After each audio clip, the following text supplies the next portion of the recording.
Hi, I'm Luke Chow here at the Morpheus Clinic for Hypnosis in downtown Toronto, where we make hypnosis make sense. Today I want to talk about what's happening when people aren't hypnotized or don't seem to get results from hypnosis.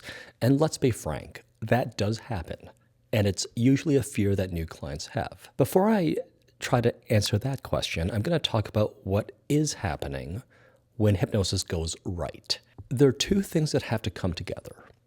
The first is that the client has to be able to suspend disbelief and to listen closely enough that what the hypnotist is saying is able to make an impact.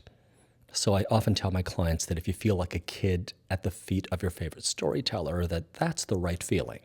Whereas if you either fall asleep or feel like you're listening to a lecture, neither of those will be the right feeling. The other component to successful hypnosis will be the hypnotist's suggestions.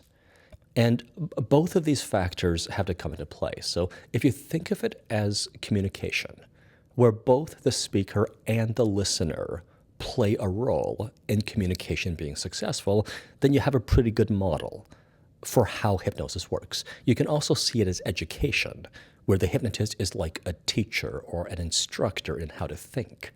And the client then is a student who's being led through their inner world to new ways of thinking and then benefits from exposure to these new ways of thinking. When these two things come together, then typically, even after the first hour of listening, some of what the hypnotist has said will be making an impact.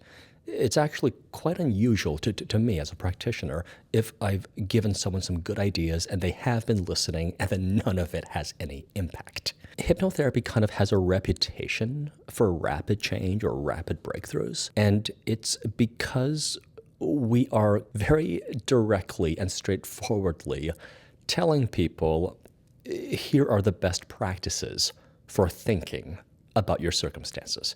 Here's how other people successfully fast between dinner and breakfast. Here's how someone else might cope with a situation where they're being asked to present to the board. Here's how a confident flyer or a confident highway driver might think. And then if we communicate and educate the client in these ways of thinking, then typically people listen well enough that they retain at least some of it, and ideally over a number of sessions, most of it. So that's what's happening when hypnosis goes well.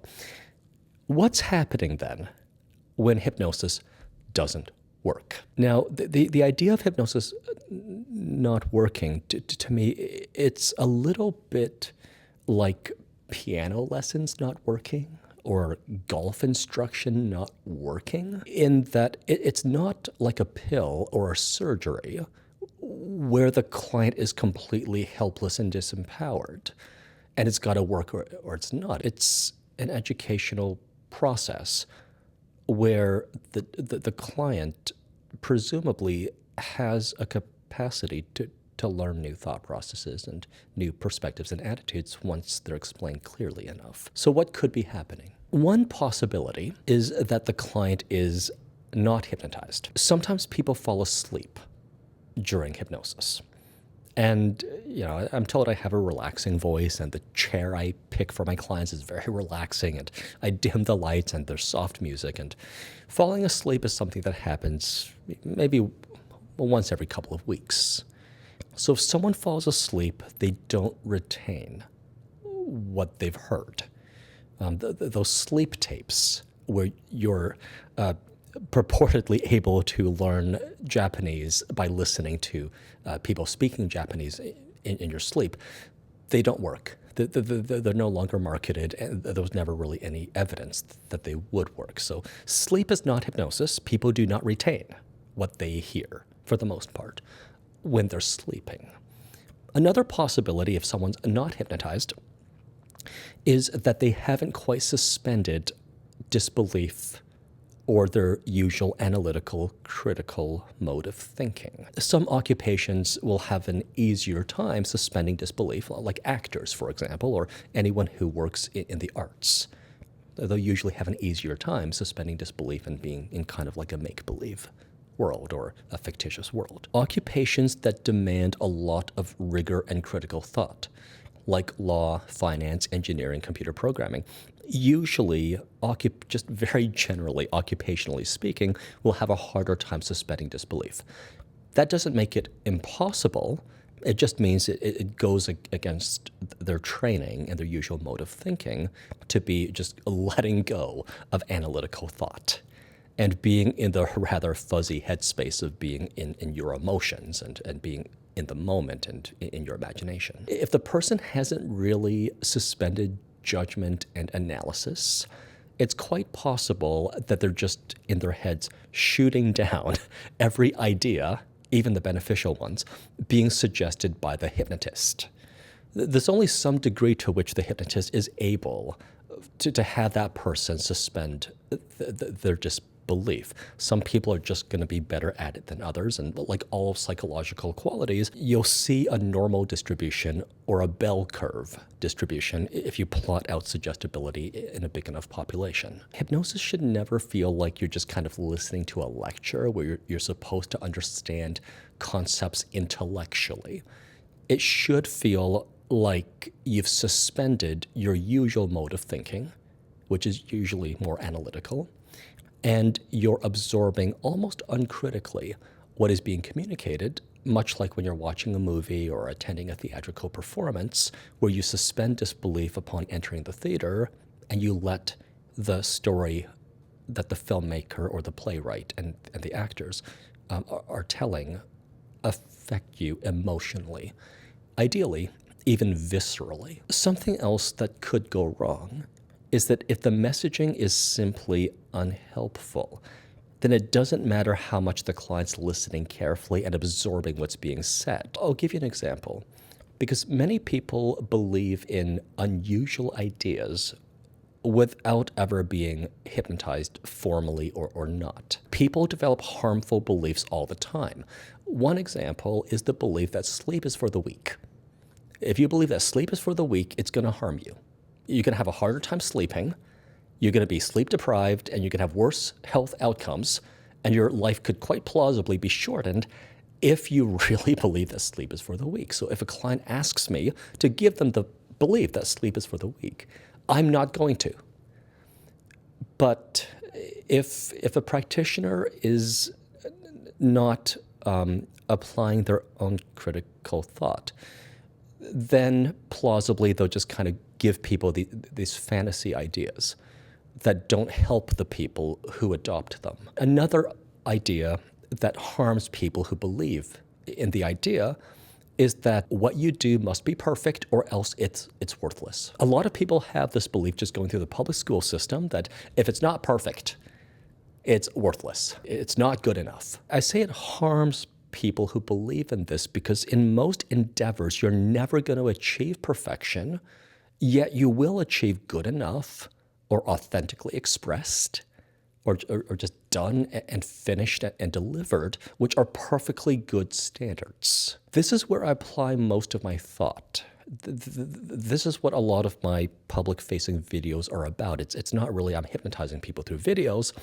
It's that I'm sharing what I claim to be helpful ideas and worldviews that benefit the people who adopt them and that sometimes contradict what we hear when we're growing up. I feel like hypnotists really owe it to their clients for them to be somewhat philosophical and to apply critical thought, to pursue wisdom, and to ascertain what kinds of thoughts or beliefs or ideas help the people who hold them, and specifically in the context of the problems that our clients present. If a hypnotist is just saying anything, there is such a thing as a harmful idea that harms the people who hold them. I hope the examples I gave illustrate that point adequately. Sometimes hypnotists talk about something called resistance, and psychotherapists also sometimes talk about something called resistance. When my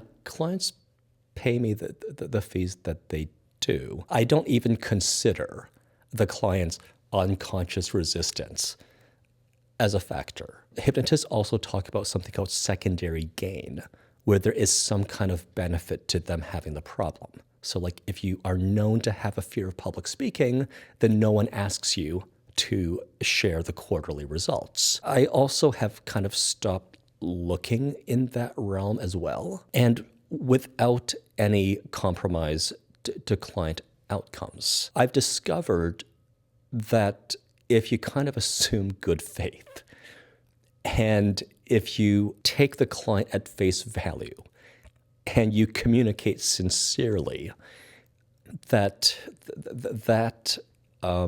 set of attitudes will produce better outcomes than if you second guess the client, or if you ascribe to them hidden unconscious motivations, or if you otherwise do things that honestly are kind of gaslighty, as is unfortunately common in mental health care. I find that we can kind of treat people as their own highest authorities, where their self-authority comes from their actual lived experience, and that we're not making mistakes, but by taking people at face value or speaking sincerely to them. One other possibility for when hypnosis doesn't work is the client hasn't given it enough time.